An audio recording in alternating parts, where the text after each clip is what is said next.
Preparing for Recode. Recode is slowly creeping by. Weeks can pass by very quickly. So this video will all about preparing for the Recode's release, the dinos I would recommend, and what to do while you're still playing the legacy version of the game. First, recommended dinos. Focus on saving up for lowland playables, preferably. If you want to play the apexes, better grind for them quick, because maybe in less than 2 months, Recode will be underway. My recommendations would be Bista Herbisaur, Utahraptor, and Deinosuchus, since they would be the most fun to play when Recode releases. Bista Herbisaur would keep its bear trap ability. It is fast and nimble, but still strong for its size.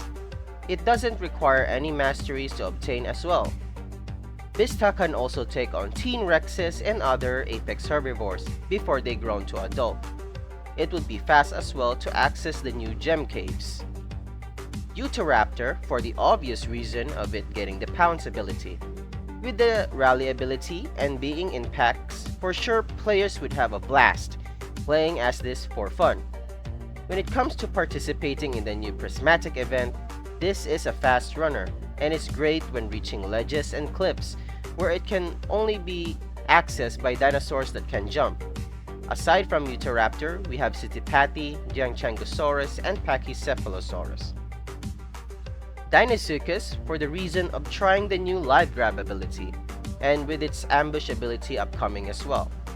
So, if you wanna play Deinosuchus on Recode, best to master Mahajangasuchus, Machimosaurus, and Sarcosuchus so you can obtain it with half the price and even discount its amber with more fossils. I'm sure some of you might think, why do we need to grind for Deinosuchus when Jacko announced earlier this week about masteries for dinosaurs being now less of a requirement? Well, it wasn't announced as well when this new mastery system will come into effect. Maybe this legacy version, maybe on Recode release, or worst case scenario is when they add the better mastery system after when all the other ecosystems are added. So it's better to be prepared. Mastering their requirements will give us survival buffs anyway, and according to Jacko, they would add all those other ecosystem 2 months in interval, so it might take a few and it might take a while. Prismatic Event. So if you're planning to participate in this year's Prismatic Event, then I would highly suggest grinding as much gems as you could in the Jurassic ecosystem and in the mixed Cretaceous ecosystem. Currently, the way to obtain these gems is by joining servers with 50 people playing or more. It is currently unknown how many tiers are available on this year's Prismatic Event, and how many skins are gonna appear new, and probably some old prismatic skins coming back. If you're not familiar with the Prismatic Event, how it works is that each tier has a gem requirement, where it is completed, then you would have to proceed to the next tier and obtain that playable skin. Unless of course you can use Robux to skip it, if the tier is too difficult for you. If you want to master a dinosaur quickly, then collecting gems would be another good way for you to grind mastery points. And additionally, there are also fossil spawns in most gem caves as well, so that would help you master your dinosaur far quickly. There are currently 14 gems in the game that are found both in the mixed Cretaceous and in the Jurassic ecosystem, which both are divided equally.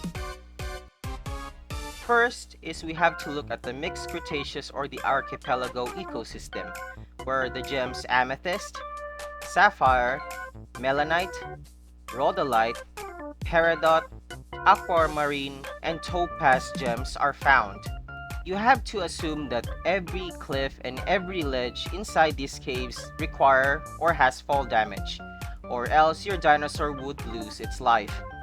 So be careful around these caves and just use fast and speedy dinosaurs like Utahraptor to hunt for these gems. In the Jurassic ecosystem, we have Ruby, Emerald, Citrine, Hematite, Diamond, morganite, and zircon gems. You can still say that some of these ledges and cliffs still has to be taken with precaution since there's also fall damage. If you want me to make an in-depth and more detailed version and like exploring the gem caves of the mixed and Jurassic ecosystem, go ahead and tell me in the comment section. A few things to know about gem collecting is that every dinosaur have a maximum gem capacity collection of 50 gems. But if you have the Zenith and the Meridian subscriptions, you can have twice or 3 times the amount of gems you would add, depending on the subscription. Meridian can give you 2 gems for each collection, while Zenith gives you 3 gems for each collection. Another additional note is that opal gems will serve as any type of gem that you will need. So better collect all those opals that you would see on the cliffs and fossil spawns. I know the game has pretty much been pretty dead, especially on the weekdays. So grinding these gems would be a bit more difficult than before. But if you're still interested, you can always find a way. Especially on the weekends where most servers are full and would give you enough time to grind those gems. And also, hope you learned something from today. That's all for now. Until next time.